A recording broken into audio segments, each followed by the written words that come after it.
In the ancient halls where crowns were forged and kingdoms rose from stone, the story of royalty was written in whispers of tradition and echoes of destiny.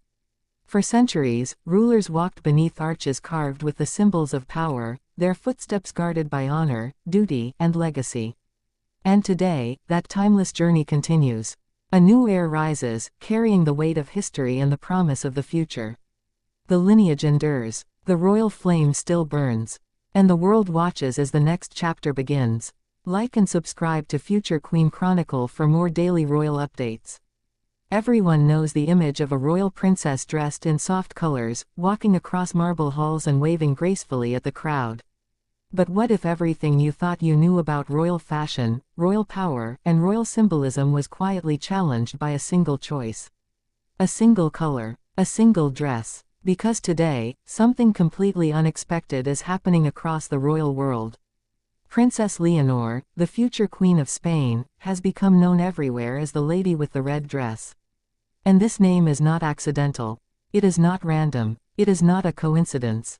It is the result of a rising royal phenomenon that has surprised stylists, historians, European royal watchers, and millions of people who have followed her evolution from childhood to heir. But here is the twist. The red dress is not just fashion. It is strategy. It is identity. It is royal messaging at its finest. And once you understand it, you will never look at Princess Leonor's public appearances the same way again. So now we begin the story. Princess Leonor has always carried a level of expectation on her shoulders that few can fully understand. Born into the Spanish royal family, raised under global attention, and trained for leadership from the earliest years, every step of her life has been observed, analyzed, and interpreted. But something changed the first time she stepped out wearing an official red dress. At first, people thought it was a coincidence, a simple outfit chosen for a formal ceremony. But the reaction was powerful and immediate. Media headlines exploded. Social feeds filled instantly. Royal followers across Spain, Denmark, the UK, and the United States began reposting the moment over and over again. The red dress didn't just stand out. It dominated everything around her. But why? Why red? Why now? And why does it matter so much? Here is where the story becomes deeper than it looks. Because the red dress was not simply a fashion choice. It carried centuries of symbolism. In Spanish royal history, red is the color of authority, leadership, courage, and the formal identity of the future sovereign. Red is the color of power in royal portraits. Red is the color worn in moments of transition. Red is the color that signals, without speaking, that the future is stepping forward. And so, when Princess Leonor began appearing repeatedly in official red, something subtle but important happened. A new narrative began forming. A new image began solidifying. A new energy began rising inside the Spanish monarchy itself. But the curiosity doesn't end there. Because once the public noticed the shift, the question spread everywhere: was this intentional? Was this personal expression? Was this the palace sending a message? Or was this the next phase of preparing the future queen? The more Leonor appeared in red, the stronger the fascination grew. She wore it during official ceremonies, international meetings, national celebrations, military events, and cultural receptions. Each time, the reaction became louder, and soon commentators across Europe started calling her the Lady with the Red Dress, a title that did not fade but grew with global momentum. And here is the surprising part. The nickname became more than a label. It became a symbol of her new identity as a young future monarch rising into her own strength. But let's go deeper. When Leonor steps into an event wearing her official red dress, she does something most public figures never manage to achieve: she takes full control of the visual narrative. Cameras lock onto her. Commentators fall silent. Crowds turn their eyes directly to her. The room shifts. The energy moves around her. Her presence becomes impossible to ignore. Red becomes her power, her expression, her statement that she is no longer the quiet young princess people once knew, but a confident young woman stepping steadily toward the throne. And yet, a new question rises: when did this transformation begin? To understand that, we must look back at her early teenage years. During that period, Leonor wore mostly soft blues, whites, creams, and pastel tones, the classic palette for young European royals. These colors sent a polite message: gentleness, youth, and neutrality. But as she approached adulthood, changes in her training, her responsibilities, and her public role pushed her into a new phase. She entered military academy. She attended state ceremonies as the heir. She began delivering speeches not as a child of royalty, but as the future Queen of Spain.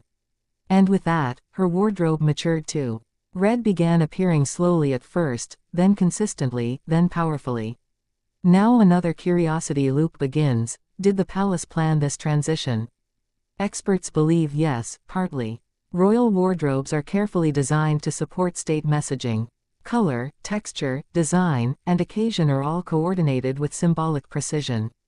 But what is even more interesting is that Leonor herself reportedly participates in these decisions. She has a growing sense of her public identity.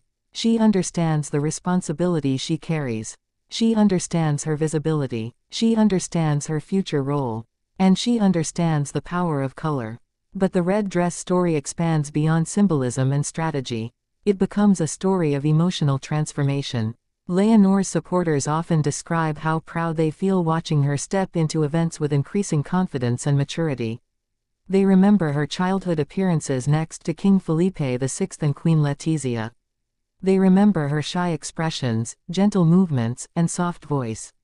And now they see her standing strong in bright red, greeting diplomats, representing Spain abroad, addressing millions with clarity and confidence. To many, the red dress represents the moment they realized, she is no longer growing, she has grown. But still, there is another layer worth exploring: the impact on the royal family dynamic. Because every royal transformation creates tension, adjustment, and new roles within the family. King Felipe VI has guided Leonor carefully, preparing her step by step for responsibility. Queen Letizia has shaped her discipline, her public presence, and her education.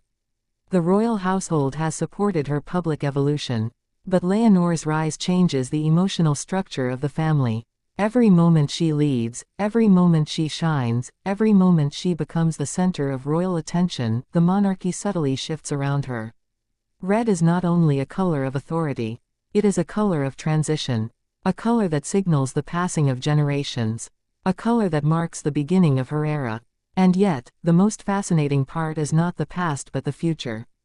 Because analysts believe Leonor will continue building her public identity through signature visual elements, just as other great queens in history did. Queen Elizabeth II was known for her bright color palette. Queen Letizia is known for her sharp modern tailoring. Queen Margrethe of Denmark is known for her iconic artistic style. And now Princess Leonor is shaping her own legacy, not through copying tradition, but through forging her own red dominant royal presence. But what does red say about her leadership? This is where another curiosity loop unfolds. Red communicates courage. It communicates readiness. It communicates presence. It communicates emotional strength. In diplomacy, red is observed as the color of negotiation power. In politics, it is the color of clarity. In leadership psychology, it is the color of forward movement. When Leonor wears red, she appears more assertive, more confident, more sure of her place. And the world responds to it. Now imagine the next decade.